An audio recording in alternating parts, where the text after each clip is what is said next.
الحمد لله رب العالمين والصلاة والسلام على سيد الأنبياء والمرسلين نبينا محمد وعلى آله وصحبه أجمعين أما بعد أعوذ بالله من الشيطان الرجيم بسم الله الرحمن الرحيم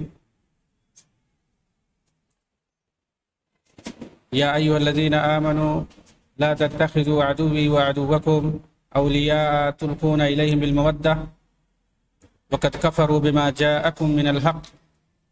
يخرجون الرسول وإياكم أن تؤمنوا بالله ربكم إن كنتم خرجتم جهادا في سبيلي وابتغاء مرضاتي تسرون إليهم بالمودة وأنا أعلم بما أخفيتم وما أعلنتم ومن يفعله منكم فقد ضل سواء السبيل رب اشرح لي صدري ويسر لي أمري واحلل عقدة من لساني يفقهوا قولي.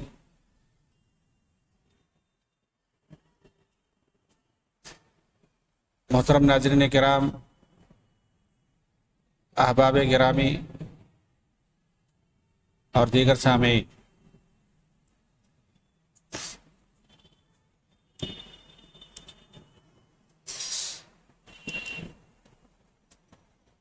اخوان المسلمون اور اس تنظیم کی تکفیری نظریے سے متعلق ہماری گفتگو جاری ہے۔ ان تکفیریوں کا ایک اعتراض یہ ہے کہ مسلمانوں کے خلاف کفار کا ساتھ دینے اور ان کی مدد کرنے سے آدمی کافر ہو جاتا ہے، خواہ اس تعاون اور اس مدد کی کوئی بھی صورت ہو۔ اس تعلق سے ہماری باتیں ہوئی ہیں۔ کیا کفار کا ساتھ دینے سے اور ان کی مدد کرنے سے آدمی کافر ہو جاتا ہے؟ حاطب بن ابی بلتہ رضی اللہ تعالیٰ عنہ، جو کہ صحابی رسول ہے، غزوہ بدر میں جنہوں نے شرکت کی ہے، ان کے تعلق سے ایک حدیث ہے فتح مکہ کے موقع پر جو ان کے ساتھ واقعہ پیش آیا۔ اس واقعے کی روشنی میں ہم جاننے کی کوشش کرتے ہیں کہ کیا واقعی کفار کا ساتھ دینے سے اور ان کی مدد کرنے سے آدمی کافر ہو جائے گا، خواہ اس سے مدد اور ساتھ دینے کی نوعیت کچھ بھی ہو۔ صحیح بخاری کے اندر واقعہ تفصیل سے مروی ہے، بس اس کا خلاصہ یہ ہے کہ حاطب بن ابی بلتہ رضی اللہ تعالیٰ عنہ نے نبی اکرم صلی اللہ علیہ وسلم اور صحابہ کے خلاف کفار قریش کی مدد کرنا چاہی تھی، ایک خفیہ خط بھیج کر کے۔ جس وقت نبی اکرم صلی اللہ علیہ وسلم کفار مکہ کے خلاف چڑھائی کرنا چاہتے تھے، مسلمانوں کے خلاف کفار کی اس سے بڑی مدد اور کیا ہو سکتی ہے؟ اللہ کے رسول چاہتے کیا تھے؟ آپ اس حملے کو بہت ہی پوشیدہ رکھنا چاہتے تھے، خفیہ رکھنا چاہتے تھے۔ کئی مقاصد تھے، جن میں سے ایک یہ بھی تھا کہ اچانک ہم وہاں مکہ میں پہنچیں، اہل مکہ کے پاس کوئی تیاری نہ ہو، تاکہ وہ ہمارا مقابلہ نہ کر سکے اور وہ ہماری گرفت میں آسانی سے آ جائیں۔ اللہ کے رسول مکہ کے اندر کسی کا خون نہیں بہانا چاہتے تھے، لڑائی نہیں چاہتے تھے وہاں پر کہ لڑائی واقع ہو۔ آپ صلی اللہ علیہ وسلم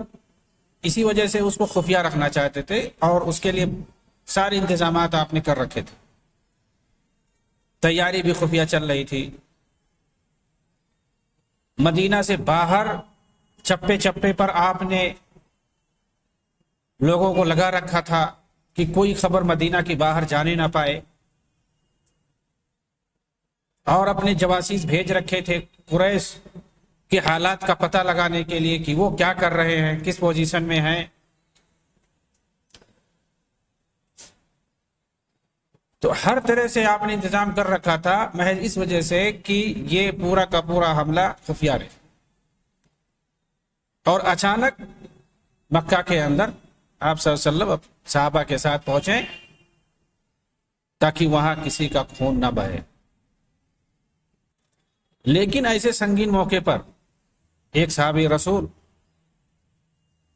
ایک عورت کو خط دے کر کے مکہ بھیجتے ہیں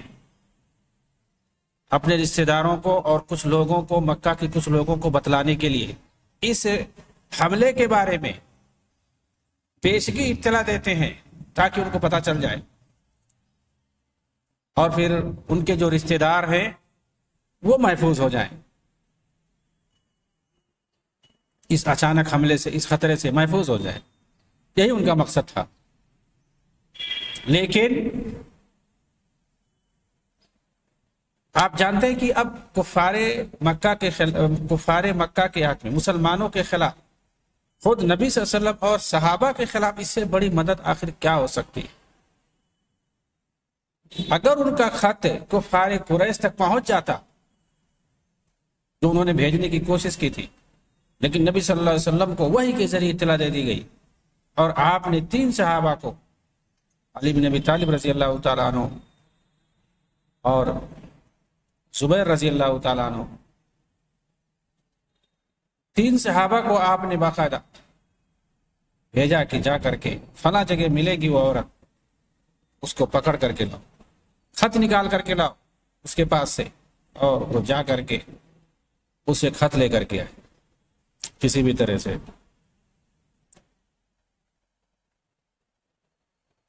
اگر یہ خط کفار قریش تک پہنچ جاتا تو کس قدر نقصان ہوتا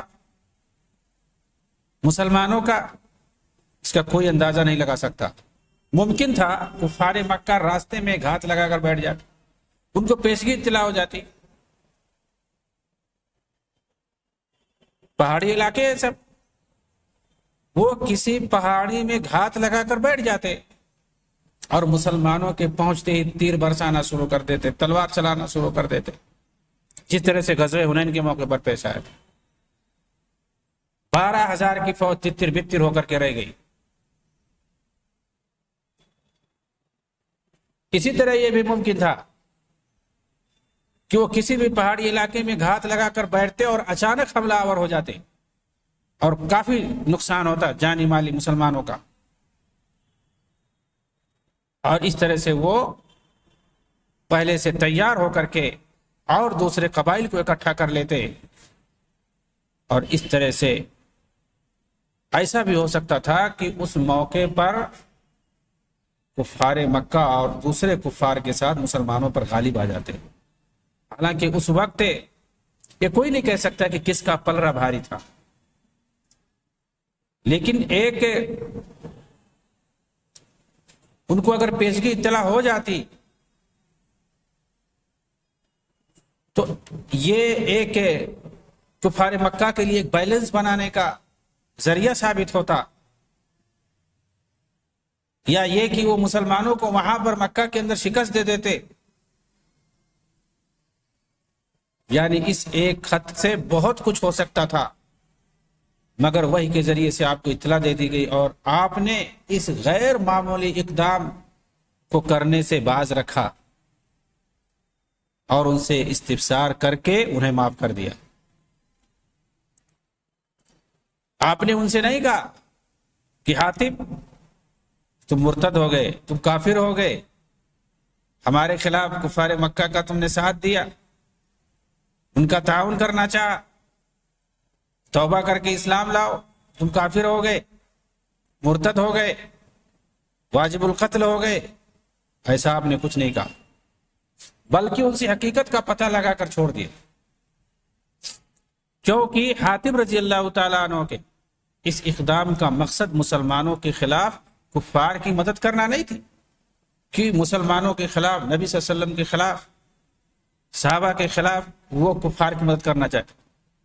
نہ ہی اسلام سے بغض یا دشمنی کی وجہ سے تھی، بلکہ ان کا خاندان وہاں رہتا تھا، ان کا مقصد تھا کہ وہ پہلے سے متنبع ہو جائیں، لیکن انہیں باقی خطرات کا احساس نہیں تھا۔ اسی لیے رسول اکرم صلی اللہ علیہ وسلم نے جب حاتب بن بلتہ رضی اللہ تعالیٰ عنہ سے وضاحت مانگی تو انہوں نے عرض کیا، ان کا بیانیہ سنیں، انہوں نے کس طرح سے صفائی پیش کی اور انہوں نے کس طرح سے اللہ کے رسول کو بیانیہ دیا۔ اسے پتہ کیا چل رہا کہ وضاحت ضروری ہے، توضیح ضروری ہے، بیانیہ جاری کرنا ضروری ہے، استفسار ضروری ہے۔ اسی کو کفر بوا کہتے ہیں، اسی کو برہان کہتے ہیں کہ کیا واضح دلیل ہے آپ کے پاس، کھلی دلیل کیا ہے آپ کے پاس کہ آپ کی کسی کی تکفیر کر رہے ہیں۔ ممکن ہے اس کا مقصد وہ نہ ہو جو آپ سمجھ رہے ہو، تو آپ اسے وضاحت لو، آپ اس کے دل میں نہیں گھسے ہو۔ آپ نے کسی کافر کے ساتھ کسی کو چلتے ہوئے دیکھ لیا، آپ اس کو کافر کہہ دیں گے؟ اس کی مدد کر رہا ہے، اس کے ساتھ کچھ خیر خواہی کر رہا ہے، کچھ بھی کر رہا ہے، تو یہ دیکھ کر کے آپ کو لگ رہا ہے کہ وہ ہمارے خلاف یا مسلمانوں کے خلاف وہ کافر کی مدد کر رہا ہے، یہ کافر ہو گیا۔ اس سے وضاحت لینا ضروری ہے، اس کا بیانیہ ضروری ہے۔ آپ صلی اللہ علیہ وسلم نے حاتب بن ابی بلتہ سے پوچھا، ایسا تم نے کیوں کیا؟ پہلے آپ نے کوئی حکم نہیں لگایا، پہلے آپ نے استفسار کیا، پوچھا ایسا کیوں کیا، کس چیز نے ابھارا تم کو ایسا کرنے پر؟ ظاہر سی بات ہے کسی وجہ سے کیا ہوگا، انہوں نے کوئی وجہ رہی ہوگی۔ انہوں نے عرض کیا، اللہ کے رسول، یا رسول اللہ لا تعجل علی انی کنت امرأ ملصقا فی قریش ولم اکن من انفسها وکان من معک من المہاجرین لهم قرابات بمکہ يحمون بها أهليهم وأموالهم فأحببت إذ فاتني ذلك من النسب فيهم أن أتخذ عندهم يدا يحمون بها قرابتي وما فعلت كفرا ولا ارتدادا ولا رضا بالكفر بعد الإسلام۔ اللہ کے رسول جلدی نہ کریں، میرا تعلق قریش سے نہیں ہے، مگر میں انہی سے جڑا ہوا ہوں، یعنی ان کے ساتھ میں ملحق ہوں۔ یہاں جو ہجرت کر کے آئے ہوئے ہیں آپ کے پاس مہاجرین مکہ سے، اگر آپ دیکھیں گے تو مکہ میں ان کا کوئی نہ کوئی رشتہ دار موجود ہے جو ان کے اہل و عیال اور اموال کی حفاظت کر سکتے ہیں، لیکن چونکہ میرا نسبی تعلق نہیں ہے اہل مکہ سے، اس لیے سوچا میں بھی کسی پر احسان کر کے اپنا خیر خواہ بنا لوں اسے جو میرے اہل و عیال کی حفاظت کرے۔ میں نے یہ کام کفر، ارتداد یا اسلام کے بعد کفر سے کسی طرح محبت کی بنا پر نہیں کی۔ ایک دوسری روایت میں ہے، فقال لا تعجل واللہ ما کفرت ولا ازددت للاسلام الا حبا ولم يكن احد من اصحابك الا وله بمکہ من يدفع الله به عن اهله وماله ولم يكن لي احد فاحببت ان اتخذ عندهم يدا فصدقه النبی صلی اللہ علیہ وسلم۔ وہی چیز انہوں نے کہی کہ اللہ کے رسول میں نے کفر نہیں کیا ہے، میرے اندر اسلام سے محبت ہے، میں نے چاہا کہ وہاں میں کسی پر احسان کر دوں، احسان کر کے اپنا خیر خواہ بنا لوں جو میرے مال اور اہل و عیال کی حفاظت کرے۔ تو اللہ کے رسول نے یہ سن کر کے ان کی باتوں کی تصدیق کر دی، فصدقہ النبی صلی اللہ علیہ وسلم۔ بخاری کی ایک تیسری روایت میں ہے، قال ما بی الا ان اکون مؤمنا باللہ ورسولہ وما غیرت ولا بدلت اردت ان تکون لی عند القوم ید يدفع الله بها عن اهلي ومالي وليس من اصحابك هناك الا وله من يدفع الله بها عن اهلي ومالي قال صدق فلا تقولوا له الا خيرا۔ میرا اللہ اور اس کے رسول پر ایمان ہے، میں ذرا بھی نہیں بدلا ہوں، میرے اندر کوئی تبدیلی نہیں آئی ہے، بس میرا ارادہ تھا کہ قریش کے پاس میرا بھی کوئی احسان ہو جائے تاکہ وہ میرے اہل و عیال اور مال کی حفاظت کرے، جبکہ مہاجرین صحابہ کا کوئی نہ کوئی وہاں رشتہ دار موجود ہے جو ان کے اہل و عیال اور ان کے مال کی حفاظت کر سکتے۔ تو آپ نے فرمایا انہوں نے سچ کہا، ان کے بارے میں خیر کے سوا کچھ نہ کہو، فلا تقولوا له الا خیرا، ان کے بارے میں خیر کے سوا کچھ نہ کہو۔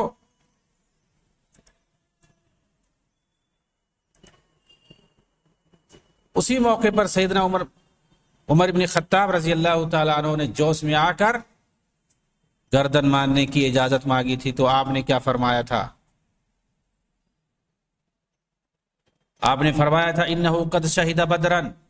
وما یدریک لعل اللہ ان یکون قد اطلع علی اہل بدر فقال اعملوا ما شئتم فقد غفرت لکم. یہ بدر میں شریک رہے ہیں اور تمہیں کیا پتا کہ اللہ نے بدر والوں کے بارے میں کیا کہا ہے. اللہ تعالیٰ نے بدر والوں کے بارے میں کہا ہے کہ تم جو چاہو کرو، میں نے تمہیں معاف کر دیا. اس پوری حدیث کو مختلف الفاظ میں، یہ جو تینوں روایتیں میں نے پڑھی یہ سب بخاری کی ہیں. اس پورے واقعے کو جب آپ پڑھیں گے غور سے تو سمجھ میں ضرور آئے گا کہ دنیاوی مقصد کی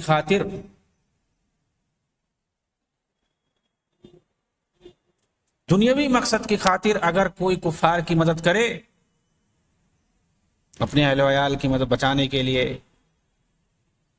کچھ مال و دولت بچانے کے لیے، حفاظت کے لیے، یا کوئی دنیاوی مقصد ہو، گرچہ وہ کافر کی مدد کسی مسلمان کے خلاف ہی کیوں نہ ہو،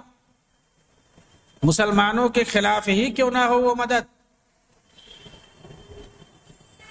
اس بنیاد پر اس کی تکفیر نہیں کی جا سکتی. اسے ہم کافر نہیں کہہ سکتے، ہاں اسے فاسق کہہ سکتے ہیں، ظالم کہہ سکتے ہیں، گنہگار کہہ سکتے ہیں، لیکن اس کی تکفیر نہیں کر سکتے. اور یہ بھی سن لیں، یہاں پر یہ وضاحت ضروری ہے، یہاں پر صحابی رسول سے حاتب بن ابی بلتع رضی اللہ تعالیٰ عنہ سے جو کچھ بھی ہوا، یہاں انہیں فاسق بھی نہیں کہہ سکتے، ظالم بھی نہیں کہہ سکتے، گنہگار بھی نہیں کہہ سکتے، انہیں کچھ نہیں کہہ سکتے. کیونکہ انہیں اس شرعی حکم کا پتہ نہیں تھا. اس موقع پر جو آیت کریمہ نازل ہوئی اور تنبیہ کی گئی، بتایا گیا کہ کافروں سے اس طرح سے مسلمانوں کے خلاف رہنا اور ان سے دوستی کرنا اور ان کی مدد کرنا ٹھیک نہیں ہے. جو آیت میں نے شروع میں پڑھی ہے سورہ ممتحنہ کی 1 نمبر آیت، 2 نمبر آیت، اس میں یہی تفصیل بتائی گئی ہے. اسی موقع پر یہ آیت کریمہ نازل ہوئی تھی، سورہ ممتحنہ کی شروع کی آیتیں. تو ظاہر سی بات ہے وہ شریعت سازی کا دور تھا، وہی نازل ہوتی تھی، شریعت اس وقت نازل ہو رہی تھی. اور آپ سے جو یہ غلطی سرزد ہوئی، یہ اس حکم کے نازل ہونے سے پہلے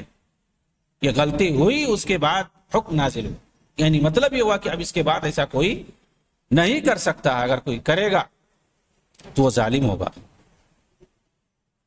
چنانچہ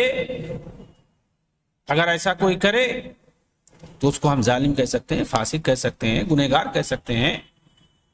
مرتکب کبیرہ کہہ سکتے ہیں، لیکن ہم اس کی تکفیر نہیں کریں گے، اس لیے کہ ہمارا تعلق اہل سنت والجماعت سے، ہم کتاب و سنت کے ماننے والے.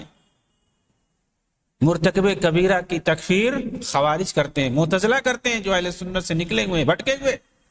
اور آج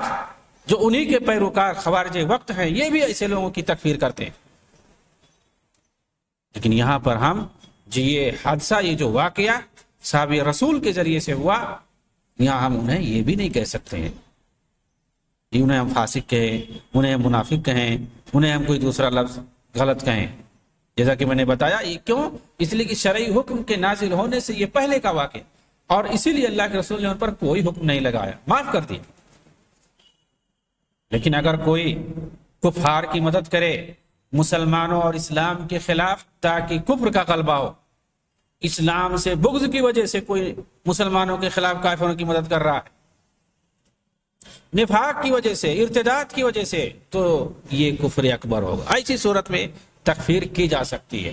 لیکن اس کے لیے واضح دلیل ہونا چاہیے، توضیح ہونا چاہیے، بیانیہ ہونا چاہیے، پتہ لگے، اس کی زبان سے پتہ لگے کہ ہاں اسے اسلام سے نفرت ہے، مسلمانوں سے نفرت ہے، وہ کفر کا غلبہ چاہتا ہے، اسے اسلام سے دشمنی ہے، بغض ہے، عداوت ہے، اس وجہ سے وہ ایسا کر رہا ہے. اس کی تحریر سے، اس کے قول سے پتہ چلے. باقاعدہ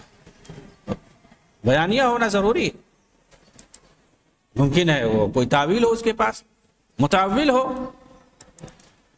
اس بنیاد پر ہم نہیں تکفیر کر سکتے۔ اور جو ایسا آپ کہہ رہے ہیں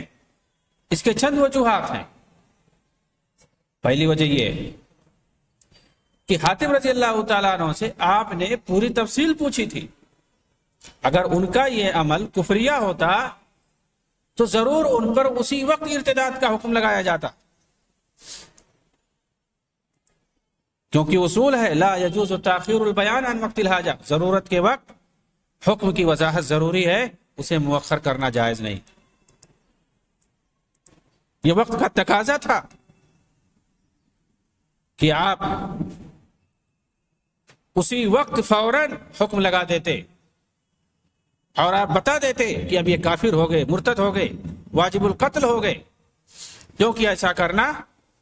یہ کفر ہے۔ لیکن آپ نے کوئی حکم نہیں لگایا، معاف کر دیا۔ کوئی روایت نہیں ملتی ہے کہ آپ صلی اللہ علیہ وسلم نے ان کے خلاف کچھ کہا ہو، کوئی ایک روایت نہیں ثابت ہے۔ ظاہر سی بات ہے، اور ایسے موقع پر ضروری تھا کہ کوئی بیانیہ آتا، کوئی حکم اللہ کے رسول کا آتا، کوئی حکم نہیں۔ اس کا مطلب یہ ہے کہ انہوں نے کسی ارتداد یا کفر کا ارتکاب نہیں کیا تھا۔ دوسری وجہ، ان تمام روایات کو پڑھنے کے بعد یہ پتہ چلتا کہ حاتم رضی اللہ تعالیٰ عنہ نے جو کچھ کیا وہ دین اسلام یا مسلمانوں سے کسی نفرت کی وجہ سے نہیں تھا، بلکہ وہ پکے مومن تھے، دن بدن ان کے ایمان میں اضافہ ہوتا تھا۔ پھر ظاہر ہے ایسا شخص کفر سے محبت کی بنیاد پر ایسا قدم نہیں اٹھا سکتا، اور بلا شبہ انہیں یہ بھی یقین تھا کہ ان کے اس قدم سے مسلمانوں کا کچھ نہیں ہوگا۔ ہاں، اس سے مکہ میں رہ رہے ہمارے خاندان کا ضرور کچھ بھلا ہو جائے۔ اگر ان کا یہ عمل کفریہ ہوتا تو ضرور اس تعلق سے نبی اکرم صلی اللہ علیہ وسلم کی جانب سے کوئی فیصلہ آتا، اور آپ عمر بن خطاب رضی اللہ تعالیٰ عنہ کو نہ روکتے، بلکہ ان سب کے برخلاف آپ نے ان کی تصدیق کی اور ان کے بارے میں اچھا گمان رکھنے کی ہدایت کی لوگوں کو۔ یعنی الٹی جو ہے توضیح ہمیں ملتی ہے، اللہ کے رسول نے ان کے بارے میں کیا کہا، ان کی باتوں کی آپ نے تصدیق کی، اور تصدیق کرنے کے بارے میں کہا فَلَا تَقُولُوا إِلَّا خَيْرًا، ان کے بارے میں خیر کے سوا کچھ نہیں کہو، اچھا گمان رکھو۔ تیسری توجیہ، اگر انہوں نے اپنے اس اقدام سے کفر اکبر کا ارتکاب کیا ہوتا تو نبی اکرم صلی اللہ علیہ وسلم نے ان کے حق میں یہ نہ کہا ہوتا لعل اللہ اطلع علی اہل بدر فقال اعملوا ما شئتم فقد غفرت لکم، کہ اللہ تعالیٰ نے بدری صحابہ کو معاف کر دیا۔ آپ ایسا نہیں کہتے، کیونکہ بدر میں حاضری دینے سے گناہ کبیرہ اور صغیرہ معاف ہو سکتے ہیں، کفر اور شرک ارتداد یہ معاف نہیں ہو سکتے۔ کفر نہیں معاف ہو سکتا، شرک نہیں معاف ہو سکتا، گناہ کبیرہ اور صغیرہ معاف ہو سکتے ہیں۔ تو آپ کا یہ کہنا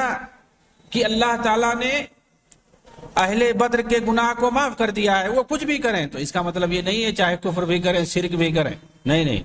یعنی اگر کوئی گناہ ان سے سرزد ہو جاتا ہے، صغیرہ کبیرہ جو بھی ہو، وہ اللہ تعالیٰ معاف کر دے گا، لیکن شرک یا کفر نہیں معاف ہوگا۔ اس کا مطلب یہ ہے کہ ان سے غلطی ہوئی تھی، لیکن وہ کوئی کفر نہیں تھا، کوئی ارتداد نہیں تھا، کوئی شرک نہیں تھا۔ کیونکہ اگر کفر اور شرک ہوتا تو اللہ کے رسول یہ نہیں کہتے کہ اللہ تعالیٰ نے بدریوں کو معاف کر دیا، چھوڑو جانے دو، ان کے بارے میں اچھا گمان رہو۔ ظاہر سی بات ہے، کوئی معصوم تو ہے ہی نہیں، غلطی تو ہونا ہے، کسی سے بھی غلطی ہو سکتی ہے، صحابہ سے بھی غلطیاں ہوئی ہیں تو غلطی ہو گئی، لیکن اس کو کفر اور شرک نہیں کہہ سکتے، اس کو ارتداد نہیں کہہ سکتے۔ چوتھی وجہ، جو یہ کہتے ہیں کہ انہیں معلوم نہیں تھا، اعتراض یہ لوگ کرتے ہیں کہ دراصل حاتب بن ابی بلتہ رضی اللہ تعالیٰ عنہ کو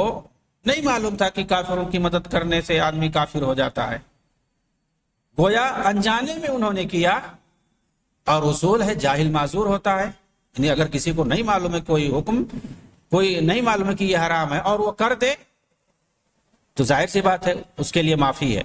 کیونکہ وہ نہیں جانتا تھا کہ یہ کرنا حرام ہے۔ اس کو بتایا جائے گا، جاننے کے بعد اگر کرے گا تب اس کو گناہ ملے گا، ٹھیک ہے، جاہل معذور ہے، نہیں معلوم ہے اور کر دیا اس نے حرام کا ارتکاب، کچھ بھی کر دے کوئی کفریہ کلمہ ہی کہہ دیا، ظاہر سی بات اگر اسے نہیں پتا ہے تو معاف ہے، الجاہل معذور، یہ اصول ہے۔ اس کا کیا جواب ہے؟ یہ لوگ کہتے ہیں کہ ان کو نہیں معلوم تھا کہ ایسا کرنا صحیح ہے، ایسا کرنا غلط ہے، ایسا کرنا حرام ہے، یہ نہیں معلوم تھا، یا ایسا کرنا یہ کفری عمل ہے، یہ ان کو نہیں پتا تھا۔ اور ظاہر سی بات ہے، اصول ہے الجاہل معذور، جس کو اگر نہیں پتا ہے اور انجانے میں اس طرح کی کوئی بات کہہ دے تو وہ معذور ہے، کوئی مسئلہ نہیں۔ اس کا جواب یہ ہے کہ اگر یہ صرف جہالت پر مبنی ہوتا، ٹھیک ہے، تو اللہ کے رسول یہ نہ کہتے لعل اللہ اطلع علی اہل بدر قال افعلوا ما شئتم فقد غفرت لكم، اللہ تعالیٰ نے بدر والوں کو معاف کر دیا ہے۔ اس کا مطلب یہ ہے کہ ان سے گناہ سرزد ہوا تھا، انہوں نے گناہ کا کام کیا تھا، اور اگر انجانے والی بات ہوتی تو انجانے میں تو گناہ کا کوئی فائدہ نہیں، وہ تو گناہ ہی نہیں ہوتا ہے۔ انجانے میں اگر کوئی غلطی کر دے، کوئی گناہ کر دے، اس کا شمار ہی نہیں ہوگا۔ نسیان میں، بھولے میں، یا غلطی میں، کیا کہتے ہیں، جہالت میں، نادانی میں، اگر کوئی گناہ کرتا ہے اسے نہیں معلوم ہے تو پھر اس کو گناہ ہی نہیں لکھا جائے گا۔ جب گناہ ہی نہیں لکھا جائے گا تو پھر یہاں کیوں کہا جا رہا ہے کہ اللہ نے ان کو معاف کر دیا؟ تو مغفرت کی کہاں سے بات آ گئی؟ اس کا مطلب ان سے غلطی ہوئی تھی، گناہ ان سے ہوا تھا، لیکن وہ گناہ کفریہ نہیں تھا، کفر اور شرک اور ارتداد والی گناہ نہیں تھی۔ گناہ ضرور گناہ کا کام تھا، غلط تھا، کیونکہ مغفرت تو گناہ ہی کی ہوتی ہے، جسے جان بوجھ کر کیا جاتا ہے، انجانے میں، کیونکہ انجانے میں کیے گئے گناہ معاف ہیں، چاہے وہ کبیرہ ہو یا صغیرہ۔ اس لیے ان کا یہ کہنا صحیح نہیں، مطلب یہ کہنا چاہتے ہیں کہ انہوں نے کفریہ عمل کیا تھا، ایسا نہیں ہے، کفریہ عمل انہوں نے بالکل نہیں کیا تھا، ان سے غلطی ہوئی تھی، انہوں نے کفریہ عمل نہیں کیا تھا۔ برائے کبیرہ، صغیرہ یا اس طرح کی کوئی چیز آپ ضرور کہہ سکتے ہیں، لیکن کفریہ عمل نہیں کہہ سکتے ہیں۔ پانچویں وجہ، آئیے دیکھتے ہیں اس سلسلے میں ائمہ دین نے کیا کہا ہے کہ کافروں سے اگر محبت کوئی کرتا ہے، ان سے دوستی کرتا ہے، ان کی مدد کرتا ہے مسلمانوں کے خلاف، اس کا کیا حکم ہے؟ علامہ ابن تیمیہ رحمۃ اللہ علیہ نے کہا ہے مجموع فتاویٰ کے اندر 7ویں جلد صفحہ نمبر 522 میں، وَقَدْ تَحْصُلُ لِلرَّجُلِ مُوَادَتُهُمْ لِرَحْمٍ أَوْ حَاجَةٍ فَتَكُونُ ذَنْبًا يَنْقُصُ بِهِ إِيمَانُهُ وَلَا يَكُونُ بِهِ كَافِرًا كما حصل لحاتب بن ابي بلتع لما كاتب المشركين ببعض اخبار النبي صلی اللہ علیہ وسلم وانزل اللہ فيه۔ کبھی کبھی ایسا ہوتا ہے کہ کافروں کے ساتھ رشتہ داری یا کسی ضرورت کی بنا پر آدمی کو محبت ہو جاتی ہے، لیکن یہ ایسا گناہ ہے جس سے ایمان میں کمی تو ہو جائے گی، مگر اس کی وجہ سے آدمی کافر نہیں ہو جائے گا۔ کافروں سے کسی سے کوئی رشتہ داری ہے یا اس سے آپ کی کوئی ضرورت پڑتی رہتی ہے تو آپ اس سے ملتے رہتے ہیں، اس کی مدد کرتے رہتے ہیں، اس کا ساتھ دیتے رہتے ہیں، اور اس طرح سے اس سے ایک طرح سے محبت ہو جاتی ہے۔ محبت کرنا منع ہے، لیکن ابن تیمیہ کہہ رہے ہیں کہ کافروں سے کسی رشتہ داری کی بنیاد پر یا کسی ضرورت کی بنا پر آدمی کو محبت ہو جاتی ہے، تو اس کی بنیاد پر اگر محبت ہو جاتی ہے، اسے محبت کرنے لگتا ہے، اسے اپنا دوست سمجھنے لگتا ہے، تو ایسی صورت میں اس کے ایمان کے اندر کمی ہو جائے گی، یعنی وہ گویا یہ غلط کام کر رہا ہے۔ کافروں سے دلی محبت کرنا غلط ہے، صحیح نہیں ہے، حرام ہے، تو یہ حرام کا ارتکاب کر رہا ہے، اس سے اس کے ایمان میں تو کمی ہو جائے گی۔ یہ مطلب یہ مومنانہ کام نہیں ہے، مومن ایسا کام نہیں کرتے۔ اگر کوئی ایسا کر رہا ہے تو پھر یہ غلط ہے، اس سے ایمان میں کمی ہوگی، آدمی کافر نہیں ہو جائے گا، یہ کہہ رہے ہیں۔ اور دلیل میں یہی حاتب بن ابی بلتع رضی اللہ تعالیٰ عنہ کا واقعہ پیش کر رہے ہیں کہ جیسے انہوں نے رسول اللہ صلی اللہ علیہ وسلم کے بعض اسرار اور راز کو مشرکوں تک پہنچانے کی کوشش کی تھی، اور انہی کے بارے میں اللہ تعالیٰ نے یہ آیت کریمہ نازل کی تھی، یا ایھا الذین آمنوا لا تتخذوا عدوی وعدوکم اولیاء تلقون الیکم بالمودۃ۔ امام شافعی رحمہ اللہ سے پوچھا گیا، ارأیت المسلم یکتب الی المشرکین من أهل الحرب بأن المسلمين يريدون غزوهم أو بالعورة من عوراتهم هل يحل ذلك دمه ويكون في ذلك دلالة على ممالاة المشركين؟ کتاب الام للشافعی، امام شافعی کی ایک بہت بڑی کتاب ہے الام رسالہ. تو انہوں نے اپنی کتاب جو ہے الام کے اندر لکھا ہے 4 نمبر جلد 249 نمبر صفحہ پر کہ ایک مسلمان حربی کافر کے پاس مسلمانوں کے راز کے بارے میں خط لکھتا ہے، بتاتا ہے اور ان کے ارادوں سے آگاہ کرتا ہے، کیا اس بنیاد پر اس کا قتل جائز ہو جائے گا؟ یعنی مطلب کافر اور مرتد مان کر کے. اور کیا اس کی وجہ سے یہ لازم آئے گا کہ وہ مسلمانوں کے خلاف مشرکوں کا ساتھ دے رہا ہے؟ اس کے جواب میں آپ نے فرمایا جب تک کفر صریح ثابت نہ ہو جائے کسی مسلمان کو کافر نہیں کہہ سکتے. جب کہا گیا کہ اس پر آپ کے پاس کیا دلیل ہے تو اس پر اسی حاتب بن ابی بلتہ رضی اللہ تعالیٰ عنہ کے واقعے کو انہوں نے پیش کر دیا کہ مطلب دیکھیے یہاں پر آپ صلی اللہ علیہ وسلم نے انہیں کافر نہیں کہا، مرتد نہیں کہا اور اس کی بنیاد پر انہیں واجب القتل نہیں قرار دیا. تو اس طرح سے اگر دیکھا جائے تو حاتب بن ابی بلتہ رضی اللہ تعالیٰ عنہ کے واقعے کو یہ لوگ بنیاد بناتے ہیں اور کہتے ہیں ان کو تو پتہ نہیں تھا، لیکن اس طرح سے اگر کوئی مدد کرتا ہے، کوئی ساتھ دیتا ہے تو وہ کافر ہو جائے گا. لیکن صحیح بات یہی ہے کہ وہ کافر نہیں ہوگا جس طرح سے علامہ ابن تیمیہ وغیرہ نے کہا اور ان کے واقعے ہی سے دلیل بنایا، بلکہ وہ آدمی گناہ کبیرہ کا مرتکب قرار پائے گا اور ایسی بنیاد پر ہم اسے فاسق کہہ سکتے ہیں یا گنہگار کہہ سکتے ہیں لیکن کافر نہیں کہہ سکتے ہیں. ہاں اگر وہ آدمی جو مدد کر رہا ہے اس کی نیت کو دیکھا جائے گا، جس طرح سے ان کی وضاحت لی گئی تو یہ وضاحت لی جائے گی باقاعدہ.